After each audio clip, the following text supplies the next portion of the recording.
Assalamualaikum warahmatullahi wabarakatuh. Waalaikumsalam warahmatullahi wabarakatuh. Pada hari ini kami akan mempresentasikan hasil kerja dari kelompok kami, yaitu tentang materi psikososial anak prasekolah dan berduka. Ya, yang pertama kita akan mempresentasikan tentang psikososial anak prasekolah. Nama anggota Devi Yulia Pramesela, Elvia Nur Indasari, dan Ronald. Pertama, definisi perkembangan anak prasekolah.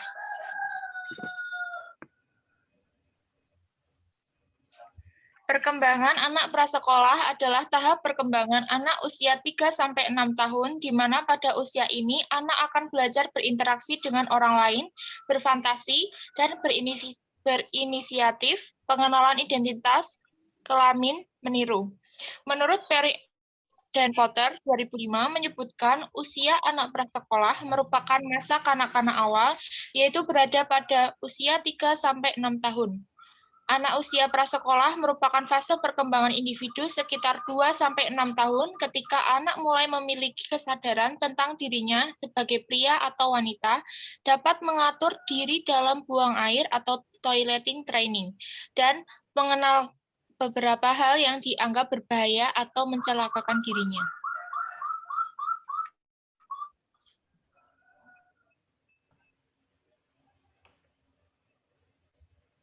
Etiologi, faktor dalam menurut Marlow dan Supartini menjelaskan di dalam buku Vida dan Maya 2015, faktor pertumbuhan yang dapat diturunkan yaitu ras, etnis, bangsa anak yang dilahirkan di Amerika tidak akan memiliki faktor herediter ras atau bangsa Indonesia. Faktor luar diantaranya faktor pranatal. Faktor pranatal yang mempengaruhi pertumbuhan dan perkembangan anak baru lahir terdiri atas beberapa hal berikut. A.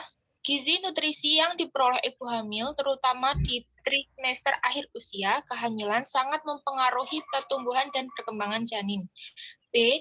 Mekanisme posisi fetus yang abnormal dapat menyebabkan kongenital seperti clubfoot. C. Infeksi pada trimester pertama dan kedua oleh virus TORCH bisa menyebabkan kelainan pada janin seperti katarak, bisul, tuli, retardasi mental, dan kelainan jantung. Faktor postnatal. Nutrisi termasuk komponen penting dalam menunjang keberlangsungan proses pertumbuhan dan perkembangan anak. Budaya keluarga atau masyarakat. Budaya keluarga atau masyarakat mempengaruhi orang tua dalam mempersepsikan, memahami kesehatan, serta perilaku hidup sehat. Status sosial dan ekonomi keluarga. Status keluarga yang kurang dapat mempengaruhi pertumbuhan dan perkembangan anak. Manifestasi klinis, pada usia prasekolah, perkembangan sosial sudah tampak jelas karena mereka sudah mulai aktif berhubungan dengan teman sebayanya. Perkembangan motorik halus. Pada aspek perkembangan motorik halus dapat dilihat pada anak prasekolah, yaitu mulai memiliki kemampuan menggambar 2 atau 3 bagian, memilih garis pada bagian panjang dan mampu menjepit benda, melambaikan tangan, menempatkan objek ke dalam wadah, makan sendiri, minum menggunakan cangkir dengan bantuan, serta membuat coretan di kertas.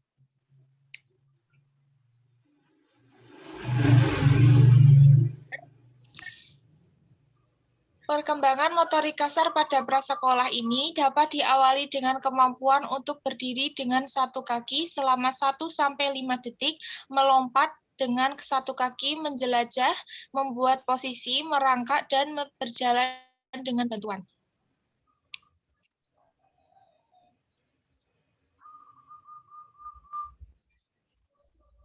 Selanjutnya akan dibacakan oleh Ronald.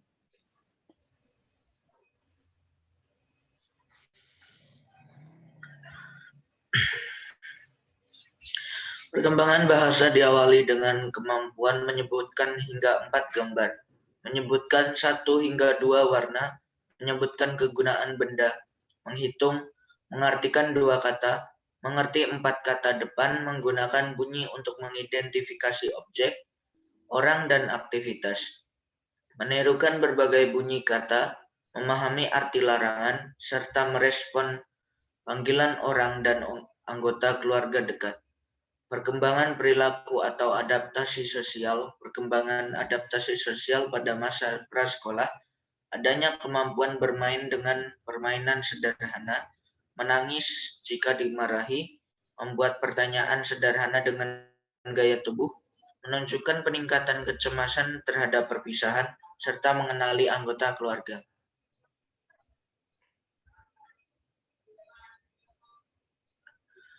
Konsep asuhan keperawatan. A. Diagnosa keperawatan.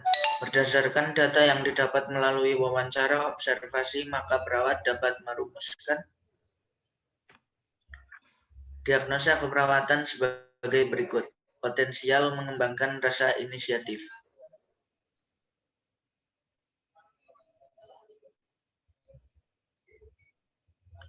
B. Rencana tindakan keperawatan pasien. Tujuan 1. Mempertahankan pemenuhan kebutuhan fisik yang optimal. 2. Mengembangkan keterampilan motorik kasar dan halus. 3. Mengembangkan keterampilan berbahasa. 4. Mengembangkan keterampilan adaptasi psikososial. 5. Pembentukan identitas dan peran sesuai jenis kelamin. 6. Mengembangkan kecerdasan. 7. Mengembangkan nilai-nilai moral. 8. Meningkatkan peran serta keluarga, meningkatkan pertumbuhan dan perkembangan. Tindakan keperawatan. 1. Pemenuhan kebutuhan fisik yang optimal.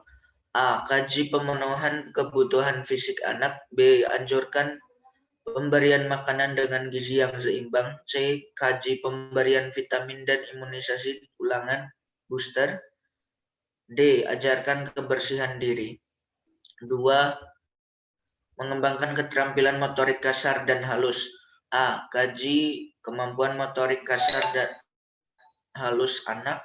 B. Fasilitasi anak untuk bermain yang menggunakan motorik kasar, kejar-kejaran, papan seluncur, sepeda, sepak bola, tangkap bola, dan lain-lain.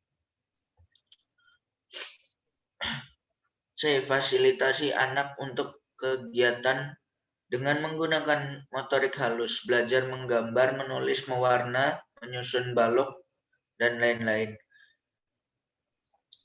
D. Menciptakan lingkungan aman dan nyaman bagi anak untuk bermain di rumah.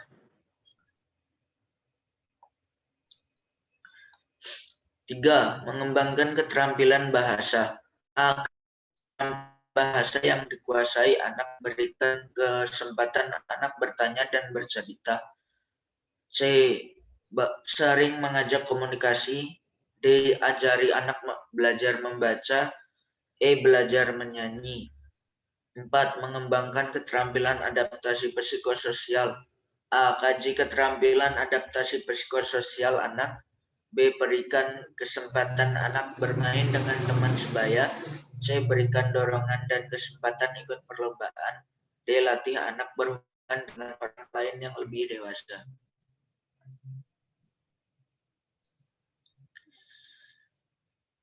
Lima. Bentuk identitas dan peran sesuai jenis kelamin. B. Ajari mengenal bagian-bagian tubuh. C. Ajari mengenal jenis kelamin sendiri dan membedakan dengan jenis kelamin anak lain. D. Berikan pakaian dan mainan sesuai jenis kelamin. 6. Mengembangkan kecerdasan. A. Kaji perkembangan kecerdasan anak. B. Bimbing anak dengan imajinasinya untuk menggali kreativitas bercerita. C. Bimbing anak belajar keterampilan baru. D. Berikan kesempatan dan bimbing anak membantu melakukan pekerjaan rumah sederhana. E. Ajari pengenalan benda, warna, huruf, angka. F. Latih membaca, menggambar, dan berhitung.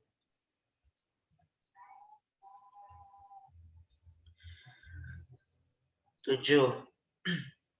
Mengembangkan nilai moral. A. Kaji nilai-nilai moral yang sudah diajarkan pada anak. B. Ajarkan dan latih menerapkan nilai agama dan budaya yang positif. C. Kenalkan anak terhadap nilai-nilai mana yang baik dan tidak. D. Berikan pujian atas nilai-nilai positif yang dilakukan anak. E. Latih kedisiplinan. 8. Meningkatkan peran serta keluarga dalam meningkatkan pertumbuhan dan perkembangan.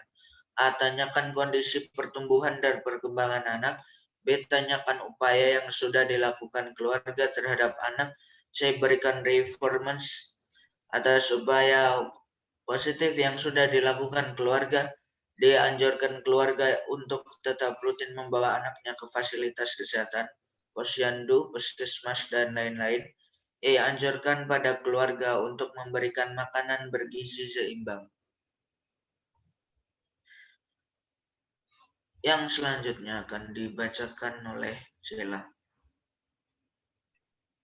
Strategi pelaksanaan tindakan keperawatan sehat jiwa pada anak prasekolah.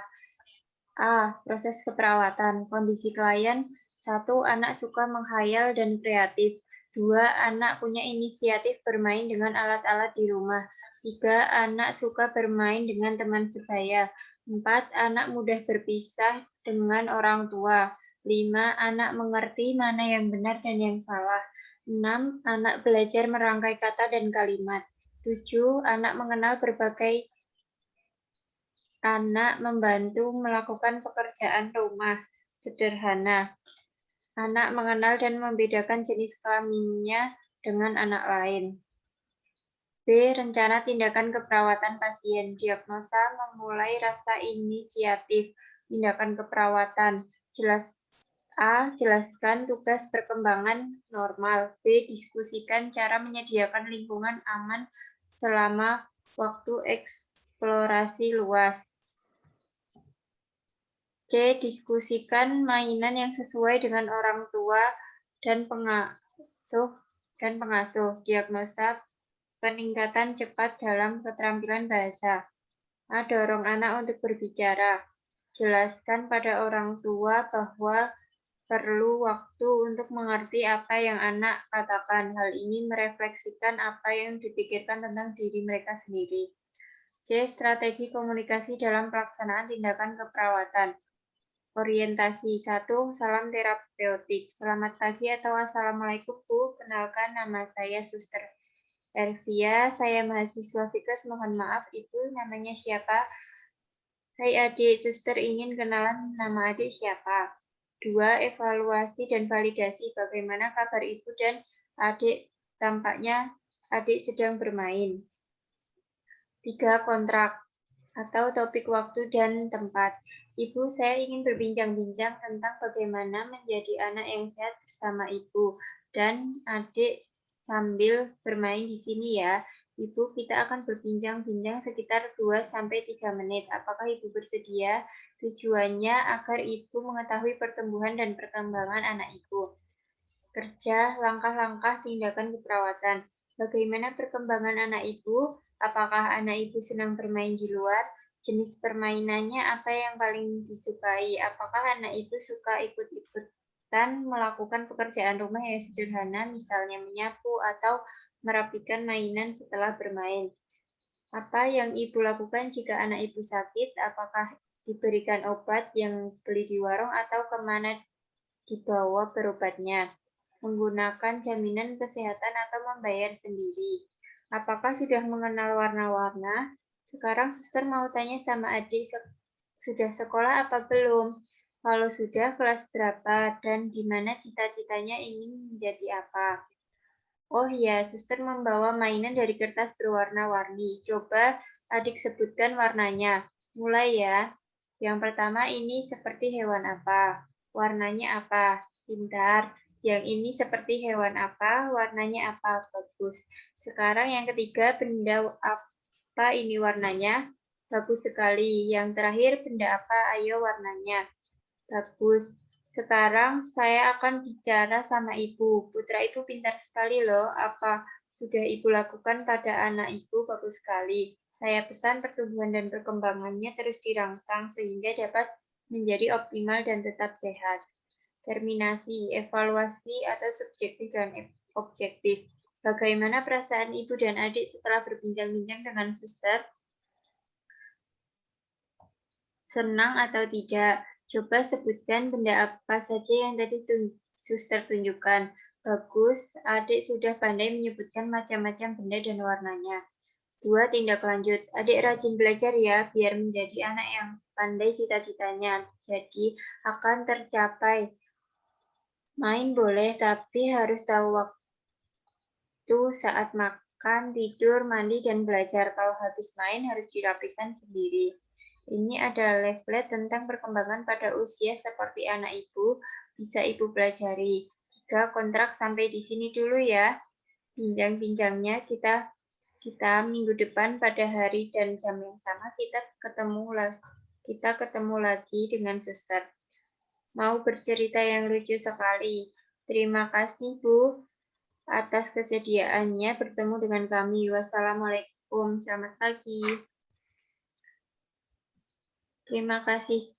Sekian dari kelompok kami. Wassalamualaikum warahmatullahi wabarakatuh. Waalaikumsalam warahmatullahi wabarakatuh. Yang selanjutnya kami akan mempresentasikan tentang materi berduka, yaitu laporan pendahuluan dan strategi pelaksanaan pada pasien berduka.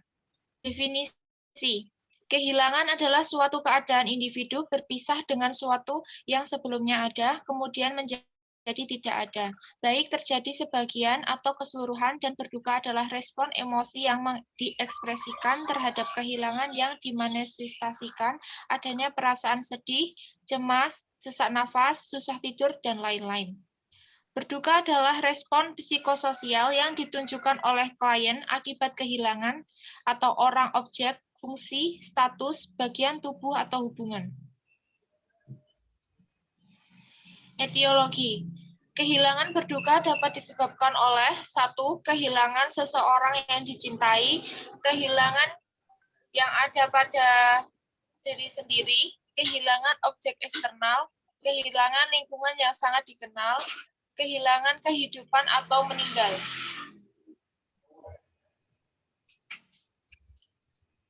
Faktor-faktor yang mempengaruhi reaksi kehilangan tergantung 1. Arti dari kehilangan setiap individu berbeda. Contoh, seseorang peragawati akan memiliki kehilangan lebih besar bila kehilangan salah satu anggota tubuhnya dibandingkan dengan seseorang wanita pekerja biasa. 2. Sosial budaya. Faktor sosial budaya berpengaruh dalam memaknai suatu kehilangan. 3. Kepercayaan atau spiritual. 4. Peran seks atau jenis kelamin. 5. Status sosial ekonomi. Status sosial ekonomi yang tinggi berpengaruh terhadap kehilangan. 6. Kondisi fisik individu.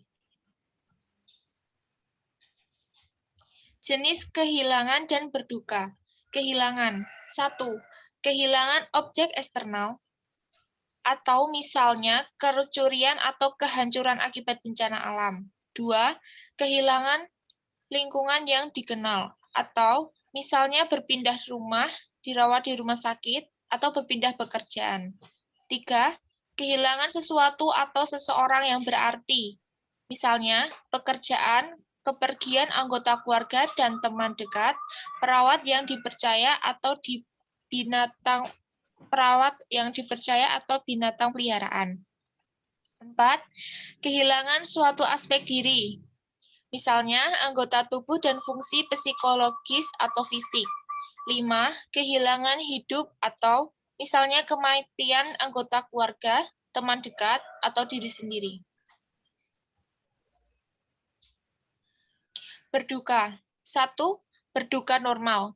Terdiri atas perasaan, perilaku, dan reaksi yang normal terhadap kehilangan. Misalnya, kesedihan, kemarahan, menangis, kesepian, dan menarik diri dari aktivitas untuk sementara. 2. Berduka antisipatif. yaitu proses melepaskan diri yang muncul sebelum kehilangan dan kematian yang sesungguhnya terjadi. Misalnya, ketika menerima diagnosis terminal, seseorang akan memulai proses perpisahan dan menyelesaikan berbagai urusan di dunia sebelum ajalnya tiba. 3. Berduka yang rumit. Dialami oleh seseorang yang sulit untuk maju ke tahap berikutnya, yaitu tahap kedukaan normal. Masa berkabung seolah-olah tidak kunjung berakhir dan dapat mengancam hubungan orang yang bersangkutan dengan orang lain. 4. Berduka tertutup. Kedukaan akibat kehilangan yang tidak dapat diakui secara terbuka. Contoh, kehilangan perasaan karena AIDS, anak mengalami kematian orang tua tiri, atau ibu yang kehilangan anaknya di kandungan atau ketika bersalin. Tahapan atau fase kehilangan. Pertama ada denial, anger, bargaining, depression, acceptance. Fase denial. 1. Merupakan reaksi pertama pada fase ini adalah syok, tidak mempercayai kenyataan. 2. Ungkapan verbal pada fase ini biasanya individu mengatakan itu tidak mungkin, saya tidak percaya itu terjadi. 3. Perubahan fisik, letih, lemah, pucat, mual, diare, gangguan pernafasan, detak jantung cepat, menangis, gelisah. Fase anger. 1. Individu mulai menyadari kenyataan yang terjadi. 2. Timbul respon marah yang diproyeksikan kepada orang lain. 3. Reaksi fisik yang timbul adalah muka merah, nadi cepat, gelisah, susah tidur, tangan mengepal, serta perilaku agresif.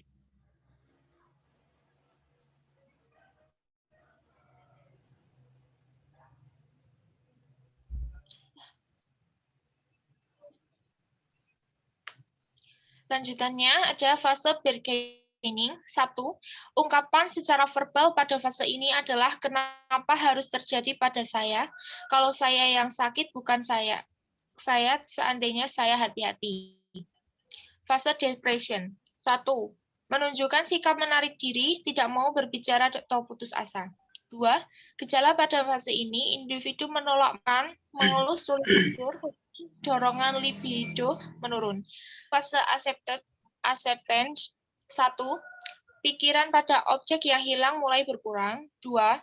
Ungkapan verbal pada fase ini adalah apa yang dapat saya lakukan agar saya cepat sembuh, ya akhirnya saya harus operasi.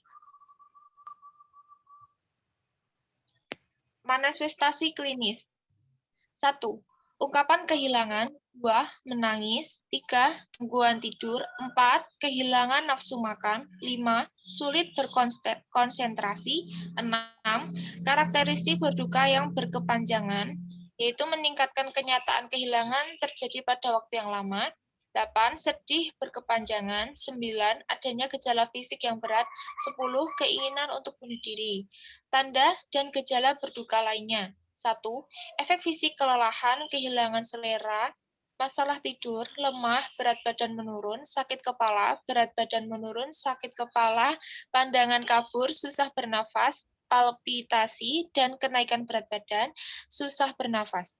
2. Efek emosi mengingkari, bersalah, marah, kebencian, depresi, kesedihan, perasaan gagal, sulit untuk berkonsentrasi, gagal dalam menerima kenyataan, iritabilitas, perhatian terhadap orang yang meninggal. 3. Efek sosial, menarik diri dari lingkungan isolasi, atau emosi dan fisik dari istri, keluarga, dan teman. Selanjutnya akan dibacakan oleh Sela. Pohon masalah. Kausa, kematian, core problem, kehilangan disfungsional, efeknya harga diri rendah. Pengkajian. 1. Faktor genetik. 2. Kesehatan fisik. 3. Kesehatan mental. 4. Pengalaman kehilangan di masa lalu. 5. Struktur kepribadian. 6. Adanya stresor perasaan kehilangan. Diagnosa keperawatan. 1. Berduka disfungsional berhubungan dengan kehilangan orang atau benda yang dicintai atau memiliki arti. 2. Berduka berhubungan dengan kehilangan aktual. 3. Berduka fungsional. Intervensi, prinsip intervensi. Prinsip intervensi keperawatan pada tahap penyangkalan atau denial adalah memberi kesempatan pasien untuk mengungkapkan perasaan dengan cara berikut. 1. Dorong pasien mengungkapkan perasaan kehilangan. 2. Tingkatkan kesadaran pasien secara bertahap tentang kenyataan kehilangan pasien secara emosional. 3. Dengarkan pasien dengan penuh pengertian. Jangan menghukum dan menghakimi. 4. Jelaskan bahwa sikap pasien sebagai suatu kewajaran pada individu yang mengalami kehilangan. 3. Beri dukungan secara nonverbal seperti memegang tangan, menepuk bahu, dan merangkul. Jawab pertanyaan pasien dengan bahasan yang sederhana, jelas, dan singkat. Amati dengan cermat respon pasien selama berbicara. Prinsip intervensi keperawatan pada tahap Anger adalah dengan memberikan dorongan dan memberi kesempatan pasien untuk mengungkapkan marahnya secara verbal tanpa melawan kemarahannya. Perawat harus menyadari bahwa perasaan marah adalah ekspresi frustasi dan ketidakberdayaan. Yang pertama, terima semua perilaku keluarga akibat kesedihan atau marah dan menangis. Dengarkan dengan empati, jangan mencela. Bantu pasien memanfaatkan sistem pendukung. Prinsip intervensi keperawatan pada tahap tawar-menawar atau bergaining adalah membantu pasien mengidentifikasi perasaan bersalah dan perasaan takutnya.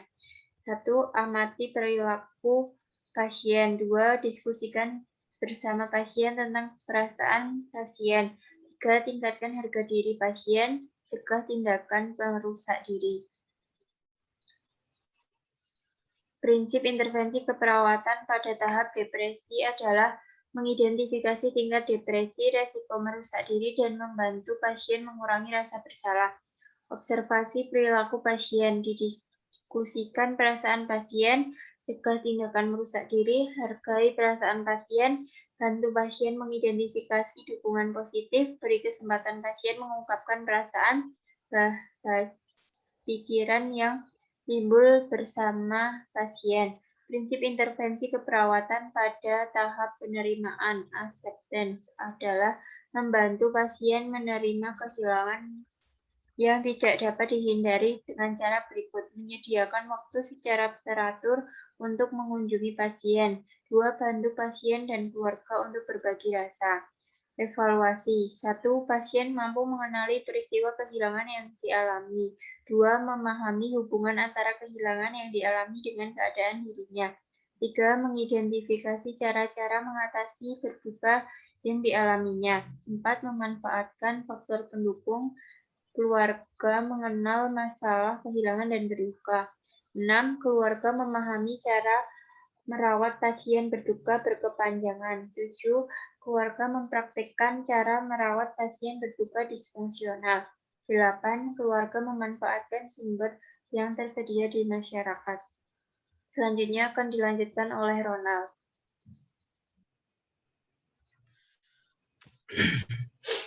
Strategi pelaksanaan tindakan keperawatan. 1. Proses keperawatan. Kondisi pasien klien tampak sering diam dan melamun dan mengatakan bahwa anaknya belum meninggal. Klien enggan untuk berbicara dengan orang lain dan tampak menarik diri dari lingkungannya. Klien juga menangis dan tampak gelisah hingga susah tidur. Hasil pemeriksaan tanda-tanda vital menunjukkan tekanan darah klien 150/100 mmHg. Nadi 110 kali per menit, pernapasan 25 kali per menit. Diagnosa keperawatan. Diagnosa keperawatan berduka disfungsional. Lanjutan, tujuan khusus. Klien dapat membina hubungan saling percaya. Klien mampu mengungkapkan perasaan dirinya. Klien dapat berinteraksi dengan diri sendiri dan orang lain. Pasien dapat memahami hubungan antara kehilangan yang dialami dengan keadaan dirinya. Pasien dapat mengidentifikasi cara-cara mengatasi berduka yang dialaminya. Tindakan keperawatan.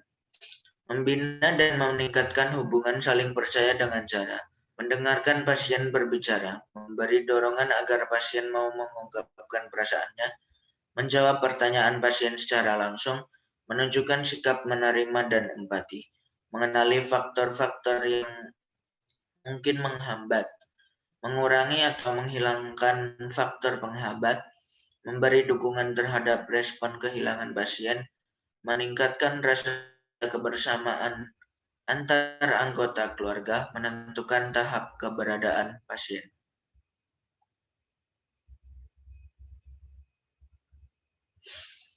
Strategi pelaksanaan fase orientasi. Salam terapeutik perawat. Assalamualaikum, selamat pagi Bu. Perkenalkan saya Ronald Ray, mahasiswa keperawatan Unima. Ibu bisa panggil saya Ronald. Nama Ibu siapa? Ibu senangnya dipanggil apa? Kalau begitu, Ibu saya panggil Ibu Gebi ya. Baiklah, Ibu Gebi, saya perawat hari ini yang bertugas merawat Ibu dari pukul 8 sampai pukul 2. Evaluasi validasi perawat. Bagaimana keadaan Ibu M hari ini? Apa yang Ibu rasakan? Kontrak kerja. Baiklah, Bu, bagaimana kalau kita berbincang-bincang sebentar?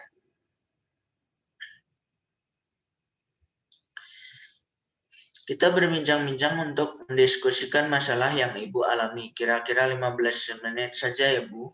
Bagaimana? Di mana sebaiknya kita berbincang-bincang, Bu? Bagaimana kalau di taman? Baiklah, kita akan berbincang-bincang selama 15 menit ke depan di taman saja ya, Bu. Fase kerja. Ibu coba ceritakan kepada saya apa yang Ibu rasakan saat ini. Iya, Ibu, saya mengerti apa yang Ibu rasakan. Sabar ya. Anak Ibu memang sudah meninggal, dan itu sudah menjadi kehendak Tuhan. Ibu, hidup dan matinya seseorang itu sudah diatur oleh Yang Maha Kuasa. Tidak ada satupun yang mau orang yang disayanginya dipanggil Yang Maha Kuasa, dan tidak ada yang bisa mengetahui kapan hal tersebut terjadi. Ibu tidak perlu bersedih. Ibu masih punya keluarga yang bersedia mendukung dan membantu Ibu. Apakah Ibu bisa memahaminya? Lanjutan.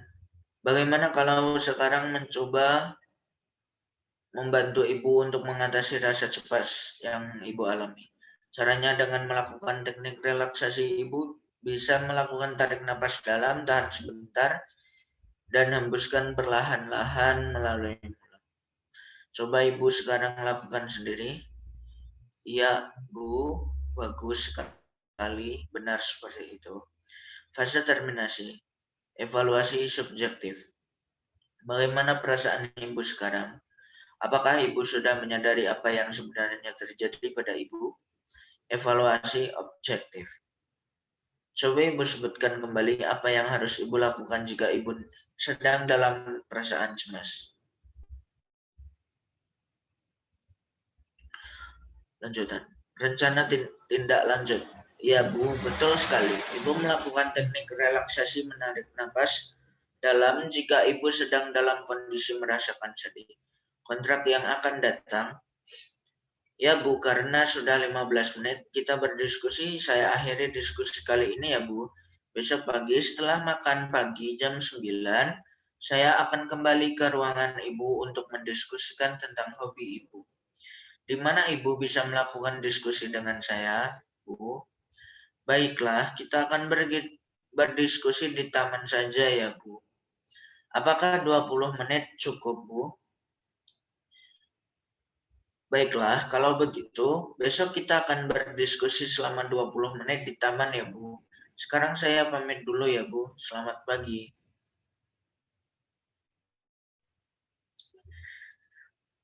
Thank you. Sekian presentasi dari kelompok kami. Kurang lebihnya mohon maaf.